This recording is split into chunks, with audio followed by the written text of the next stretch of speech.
Penguin Random House Audio presents The Rachel Incident, a novel by Caroline O'Donoghue. Read for you by Tara Flynn. It was never my plan to write about any of this. I know journalists say that all the time, but for me, it's true. Almost all of us are sitting on some big life experience that we're hoping to turn into a book one day. I swear to God, that was never my intention. The process of bookmaking was demystified for me at the age of 21, and I've had no instinct to be in any way involved with them since. 1. I only ever really talk about Dr. Byrne with James Devlin, and so I always assumed that, were he to ever come back into my life, it would be through James. I was wrong. He came via the toy show. The Late Late Toy Show is an annual Irish TV event whereby small children review the year's best toys and advise other children what to put on their Santa lists.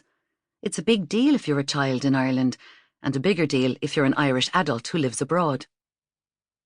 It's a hard thing to explain to outsiders. This in itself is part of the appeal. Either you get it or you don't. You're one of us or you're not. Perhaps it's because so many people claim Irishness that we keep putting our private jokes on higher and higher shelves, so you have to ask a member of staff to get them down for you. All over the world, there are group screenings where Irish adults cheer for 5-year-olds testing out Polly Pockets on live TV. I am an editor at the Hibernian Post, a newspaper for the Irish in Britain. It is my job to write about expat movements, and therefore it is my job to write about the toy show. Are you sure? Angela says. I don't want to send you out in the cold all the way into Soho 3 weeks before Christmas. It's fine, I say, wrapping a long scarf up to my chin, smothering myself briefly in the process. I don't want to sound like that colleague, she says, but in your current condition, I'm grand, honestly. I rub at the dome of my stomach, having just recently settled into a period of relative calm in my pregnancy.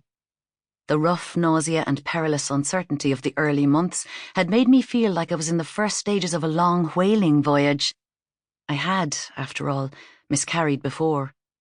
But by month 7, I have reached a kind of plaintive ocean madness. I cannot imagine land. As far as I am concerned, I am going to be pregnant forever. I make my way to the Soho bar that has, for one night only, become a haven for the homesick. I used to come to a lot of these expat nights out, arranged around referendums and demands for change. I cared a lot. I was invested. I was also making great money.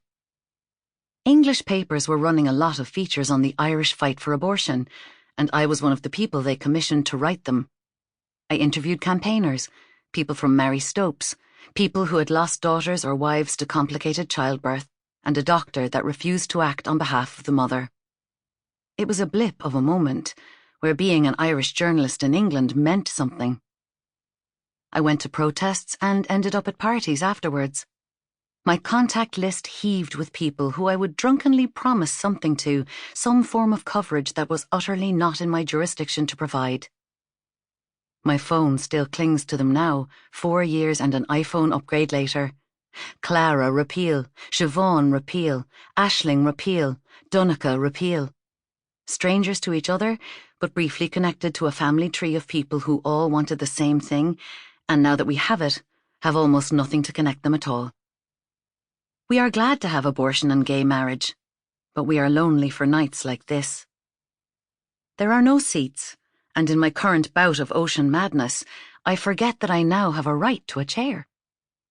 A man around my own age, happily settled with a gang of friends, offers me his. I don't want to break up your circle. The group, so vivid in their enjoyment of the evening, strike me as mostly gay. Out of courtesy to the gay social gods, I must at least pretend to resist being the intruding straight female. I am, obviously, sweating to get involved. He shakes his head and guides me gently into his seat. No worries, missus, no worries, he says, the Dublin accent pranging through. What would we be like leaving a pregnant lady to stand at Christmas? What would the baby Jesus think? Says another. And because we're all now sitting so closely, I have no choice but to become an honorary member of the gang. I'm grateful for it. They make me feel large and special, like Mary, hovering before the children of Fatima. The first ad break begins, and I feel a tap on my leg. "Sorry," he says. He's one of the men from the other side of the circle who I haven't talked to yet. "Can I just ask—" I miss what he says next. The host of the evening hits mute on the TV screen and turns up the speaker. C'est la vie by Bewitched plays, the volume way too loud, shocking everyone briefly out of their seats.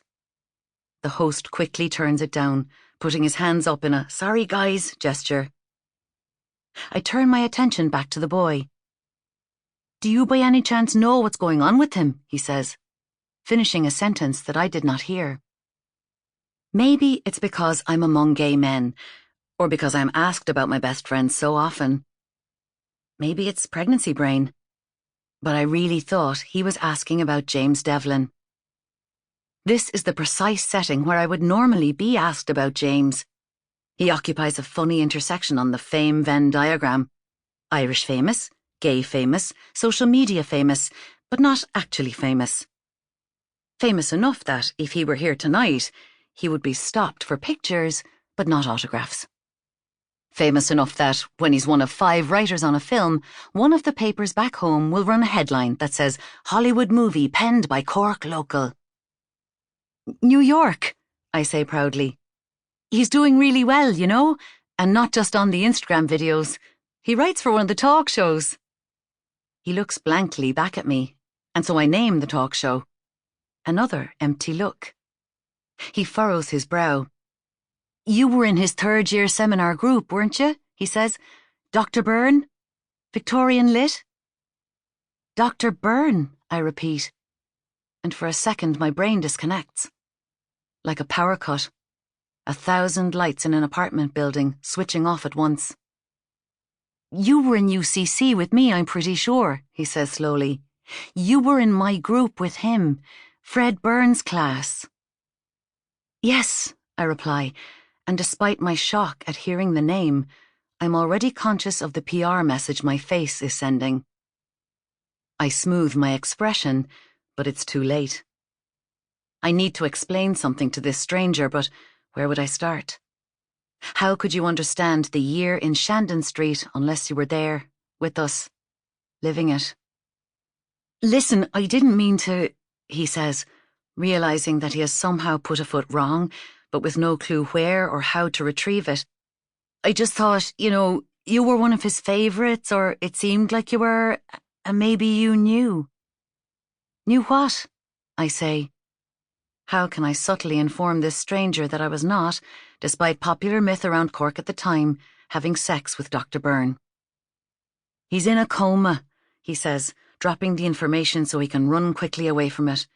"He got some crazy brain illness and now he's in a coma."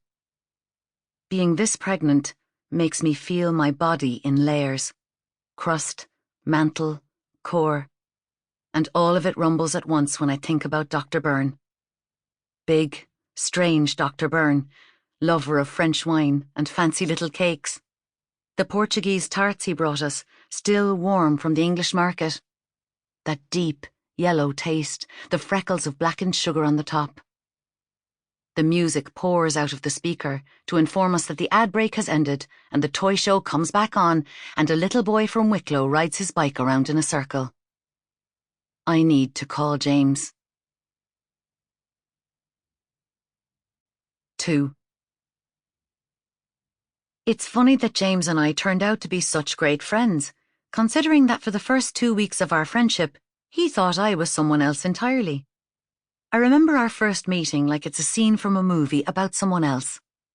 It was a Thursday in November, and I was standing behind the counter at O'Connor Books. This was 2009. It was my final year at university, and there were 29 days until Christmas. Our manager, Ben, was already worried that it would be a disappointing season, and was always walking around saying things about the industry. He talked about the book industry as if it were a dragon that was chained in the basement and would tear us limb from limb at any moment. He spoke about that year's spate of stocking filler books, Sample complete. Ready to continue?